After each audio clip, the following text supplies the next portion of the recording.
Delegate, automate, delegate, do. A considerable number of business owners are experiencing problems because they concentrate on delegation and manual tasks instead of automating processes and leveraging the benefits of AI. Me personally, I'm behind in the AI game. I am starting, as many entrepreneurs can struggle with, to let go of control, delegating things. New VA starting as we're recording this in about 2 weeks. But today's guest is going to help us discuss all those topics and more. Welcome back to That Entrepreneur Show, now a top 1.5% global podcast. So thank you to everyone who tunes in each week, and a big welcome and thank you to this week's guest, Chris Troka. Chris, thank you for tuning in all the way from Wisconsin to Florida today. Welcome. Thanks so much for having me, Vincent. It is great to be here, and congratulations on that top global podcast, man. That's a huge achievement.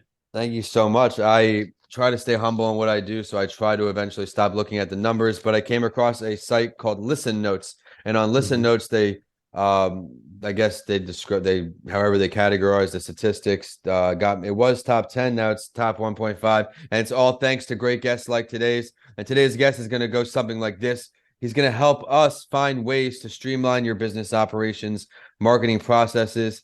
He is the founder over at Focused-Biz, and he's an established serial entrepreneur, so we'll get some learning lessons from past endeavors.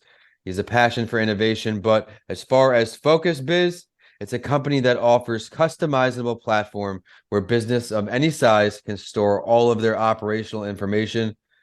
Focused-Biz also uses AI technology to automate operations and marketing processes. Like I said, those are the two big areas he's going to help us excel in by the time we are done today. With his background in assisting small to medium-sized enterprises to expand, this episode is going to be filled with value from start to finish. I'm also excited to learn more about why he feels 90% of small businesses lose their customers. So stick around for a great one. But the spotlight story at the end of the show this week will be on, no surprise here, the tasks every entrepreneur should automate if they want to scale their business. Chris, you ready to rock and roll? I'm ready to rock and roll. Let's do this. Let's go back in time.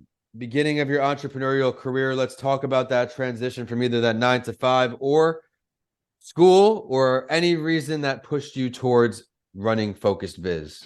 Absolutely. So first, to start off, I was someone who did not want to go down the college route. I just said, I want to get into the working world. I need to understand how it works, what I need to learn first. And then I'm more of a hands-on learner. So let's go from there.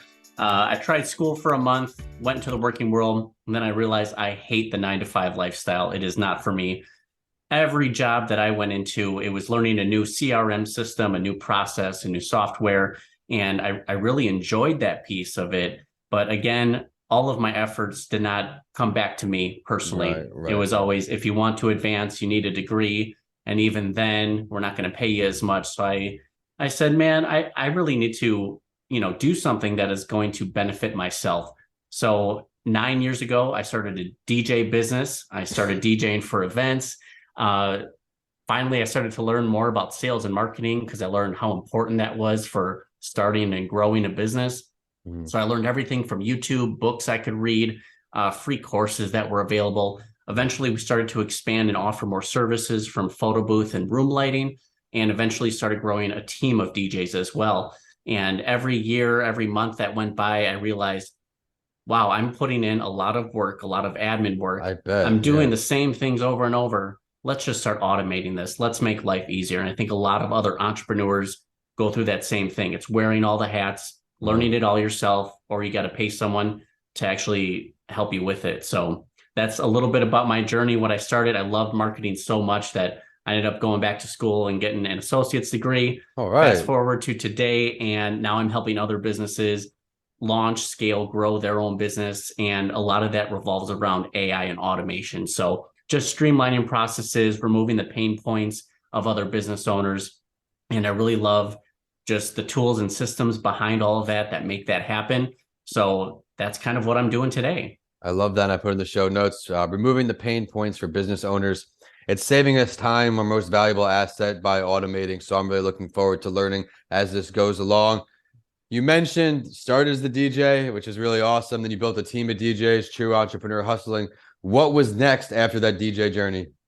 After the DJ journey, well, that's still in progress as well. However, All right. I reached a point and said, this stream of income is really great. I can rely on it. And I realized how much time I was saving through the automation that I had way too much free time on my hand. And I said, let's start another stream of revenue. So that's when I started focusing more on the marketing, SaaS, and software sort of business. So we have both going right now, which is really fantastic. But that was kind of how it started and where it is today. I love it. Well, while we're on the topic of your business again, let's plug your website. We'll do it again at the end. Website, social media, all that. Absolutely. So my business is focused-biz.com, and people can find me on LinkedIn and Facebook with Chris Troka, Troka. All right. I got to ask, which business do you enjoy running more? There are two opposite ends here. Which one do you find more joy out of? Absolutely. So, of course, the original inception of my DJ business, that's my baby, close to my heart, been growing it for a while. And that one's a lot of fun because you get to take your customer service skills, your knowledge in music, and bring all of that to someone's very important day. So today we actually specialize in weddings. So that's kind of where the money is, where our skill set is best matched. So that's a lot of fun doing that on the weekends. But again, during the week, it's a lot of fun to find different problems that businesses are having and find creative solutions. And this really allows me to tap into my network of other business owners, entrepreneurs, to see what they're doing right. And it's kind of this big collaborative effort on what tools and systems are you using? How are you removing friction from the buyer's journey? What are you automating to make things simpler? And those principles and tools I started to apply into my own business.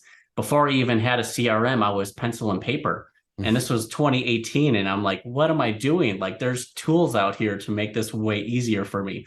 So enter in the CRM system. I started learning more about funnels, the buyer's journey. And I realized so many sticking points, so many pain points and obstacles that my clients would have to go to just to book me as a DJ service. So I realized, okay, how can I make this easier? I created a DJ quoting tool where they can pre-qualify themselves because I was getting too many leads.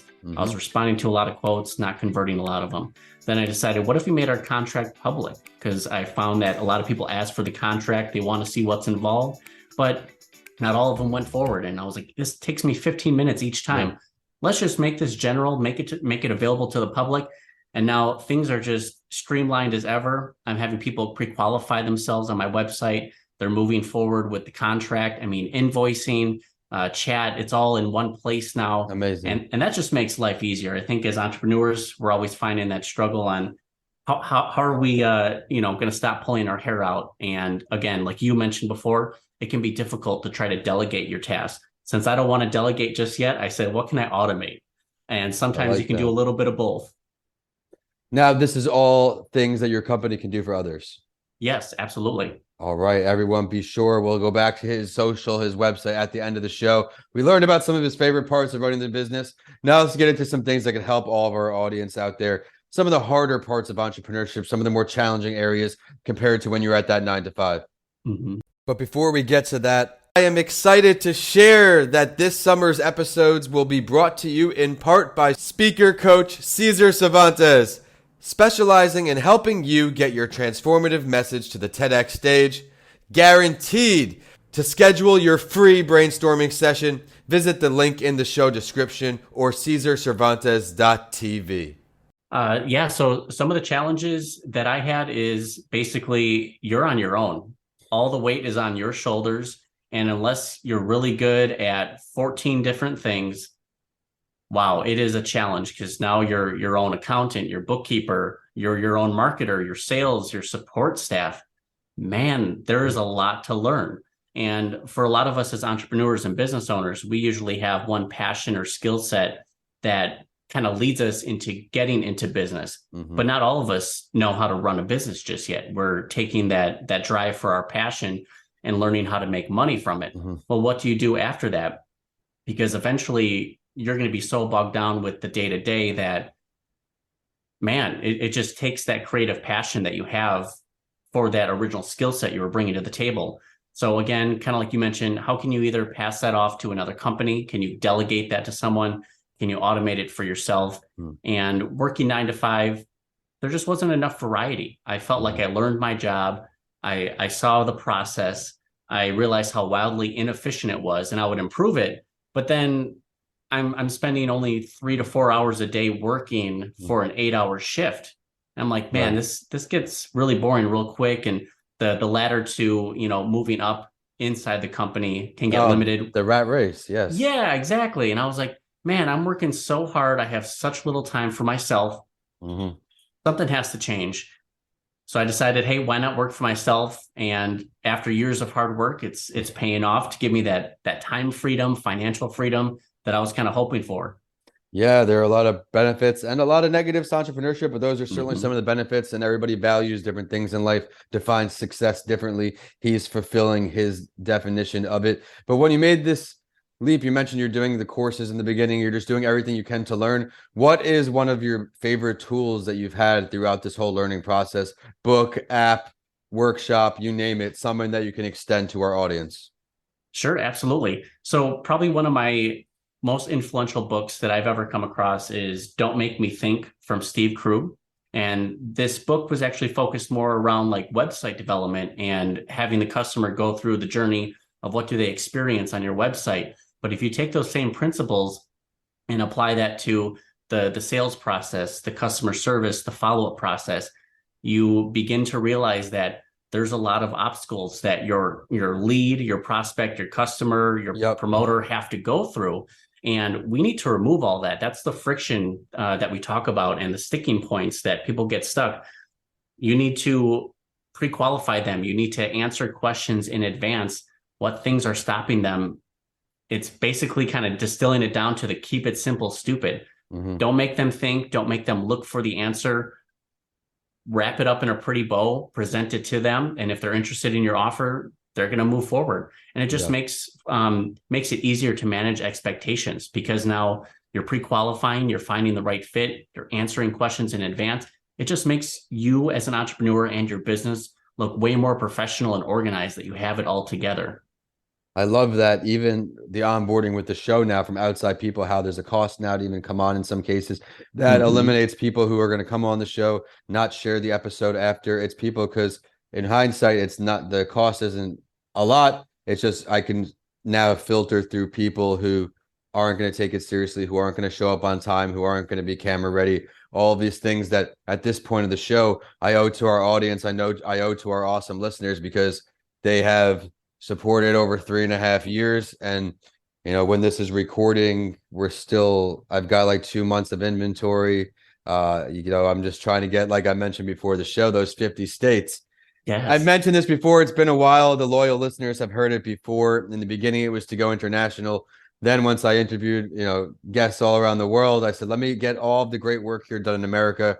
There are 50 states, and I think I've got 8 or 9 more. But before we find out which entrepreneur Chris would sit down with, dead or alive, we're going to hop into this Speak Spotlight story. It's one I think can add great value from the tasks every entrepreneur should automate if they want to scale their business. In recent years, automation has become a common tech solution for many aspects of business, from marketing, as we heard, to data analytics and reporting. Automating monotonous and repetitive tasks give you and your team the chance to focus on other duties in need of your undivided attention. Business automation is a tool you can leverage to scale your company and promote growth. We got a preview of that today with our guest. But the article says it's not sure where to begin when it comes to automation effectively. So below, they touch on a bunch of areas that you can automate. Maybe one of these is a weak point for you or something time consuming. And we'll go get some feedback after. We start out with email marketing, something I've started to delegate. Payroll, there's a lot of payroll services out there. Setting lead appointments, social media, financial tracking, customer service, hiring.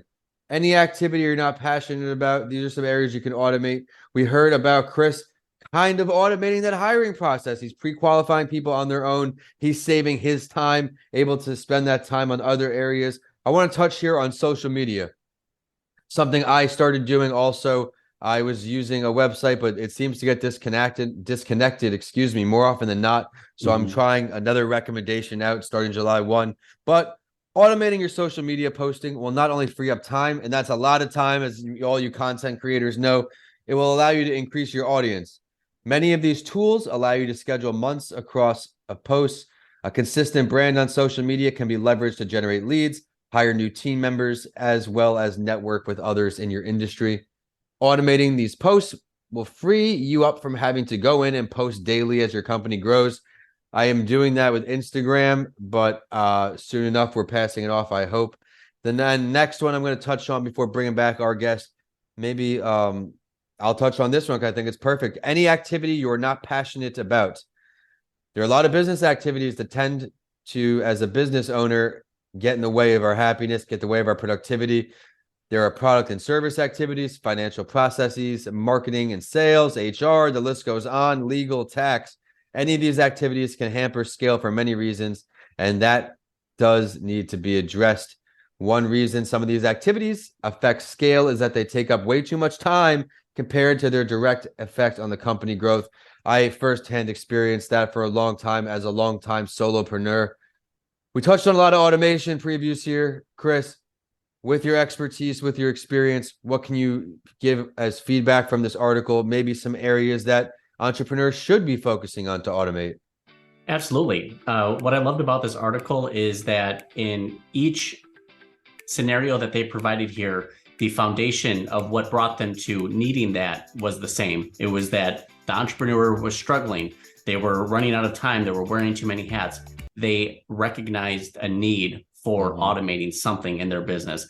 So a few of the ones that I loved the most were email marketing, setting lead appointments, and then the customer service aspect, because I feel like that takes the most amount of time. I think social media is another big one too, and it depends on your industry and how often you're looking to post. But any sort of tool and technology out there that you can use to save you time, I am all for. And specifically within our own software, the Focused-Biz app, we have email marketing, the automation piece, the setting lead appointments, and the customer service aspect. We just launched a new AI chatbot that is trained only on your website and the information that you give it.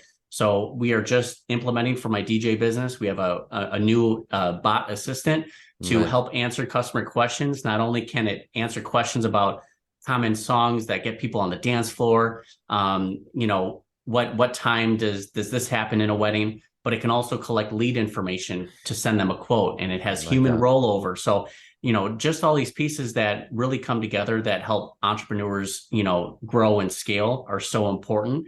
And those are the top three things that I focus most on when going into a business and finding out what things can we automate, what can we make better, how can we use AI to start leveraging, better tools within your business. I couldn't agree with you more. Again, a lot of great points all episode, freeing up time. I mean, there are companies who don't have phone numbers anymore. They only have these chat boxes who are AI. I'm finding because they can answer almost everything, but you'll slide a question there and it'll be like the same answer again. It's frustrating in some ways. I'm an old school guy in many ways before my time, but it's here. It's not going anywhere. Technology, for the better or worse, it's going to keep evolving, and there's a lot of good that comes with everything, a lot of bad as well. AI is here. Before we find out his website, social media, one more time, tell the audience, which entrepreneur would you like to sit down with most? I had a toss up between two entrepreneurs. I think one might be Henry Ford, basically for his automation at scale, doing something truly innovative. And I think the second one, if I had that option, is going to be the two gentlemen, I can't remember their name, who started McDonald's. It's not, I'm not referring to Ray Kroc. He was the one who more franchised it. Yeah, there was two. But it was the gentleman who actually created, they recognized this need within the kitchen that it's wildly inefficient. How do we produce the product faster and higher quality and get that out to the customer? So I was so impressed learning about their system and their process on how they actually mapped out the kitchen, who's bumping into each other in the kitchen. How do we make this more efficient? So those are some of the entrepreneurs that really stood out to me that realized that automation was the next big thing. And that's been 100 plus years now. I think Henry Ford started. I love when people bring up the titans of industry, those who didn't get the luxury, as I can call it, to hop on Google and just look something up. They had to actually figure it out. McDonald's even automating more now. They don't even have here I live in St. Petersburg, Florida, and Tampa, and I don't eat it often, but I'm not gonna lie. Sometimes when you want a Big Mac, I'm gonna drive by and the archers are gonna get me. There's no one taking your order but a machine. You're taking your order, it's taking your card, and I'm a big pro-America guy where I think that's taking a job away from someone. But it's not going anywhere. Companies are looking at the bottom line. They're finding ways, okay, this initial investment to get this machine is how many hours of paychecks that we're eventually going to save. One step further, you can pick which of those entrepreneurs. Where do you want to sit down with them? Oh, man. Maybe just on a beach somewhere. I want them to just be really relaxed, conversational. Hey, let's not worry about, we can chat business, just really enjoy and get into the nitty-gritty details. I love it. Well, thank you so much for joining the show. I'm so glad the team reached out. We got you on here now. Be on the lookout for great things from this guy to come. Let them know where they can find your website again, LinkedIn, social media. Absolutely. People can find me at focused-biz.com, and people can find me on social media through LinkedIn and Facebook. All right, everyone, go head there right now. And the show is at That Entrepreneur Show or at Vincent A. Lancy. Head to YouTube for a video preview of this show, because now YouTube has the YouTube podcast. It used to just be a playlist. Now they have podcasts. Unfortunately, just yet, the hosting sites don't automatically distribute there. I think that will be something to see in the future. Interesting enough. But again, we're signing off from Milwaukee to Florida. Chris, thank you so much for joining the show. Best of luck. Thanks so much. You as well. Congratulations.